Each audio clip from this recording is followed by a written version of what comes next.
নবী করিম সাল্লাল্লাহু আলাইহি ওয়াসাল্লাম বলেছেন সর্বপ্রথম তিন ব্যক্তিকে জাহান্নামে ফেলা হবে, তিন ব্যক্তিকে। এর মধ্যে এক ব্যক্তিকে ডাকা হবে, ডাইকা বলবেন আল্লাহ তাআলা তোমাকে আমি অনেক নেয়ামত দিয়েছি, তুমি কি নিয়ে আসছো আজকে আমার কাছে বলো।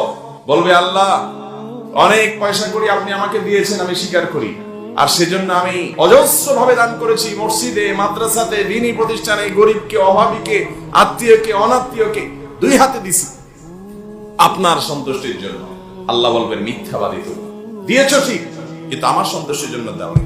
তুমি দিয়েছো এজন্য যে সবাই তোমাকে একটু রেসপেক্ট করবে, সম্মান করবে, ভোট দিবে, তোমাকে স্বীকৃতি দিবে, আর যে জন্য করেছো সেটা দুনিয়াতে পেয়ে গেছো, আজকে আমার কাছে তোমার জন্য কিছু নেই, জাহান্নামে নিক্ষেপ করো তাকে। ভাইরা আমার, দানশীলকে দিয়ে, দানবীরকে দিয়ে জাহান্নামের উদ্বোধন। আরেক লোককে ডাকা হবে, ডেকে বলা হবে যে তুমি কি করেছো। সে বলবে আল্লাহ আপনি আমাকে কোরআনের ইলম দিয়েছেন, আমি কোরআন তেলাওয়াত করে মানুষ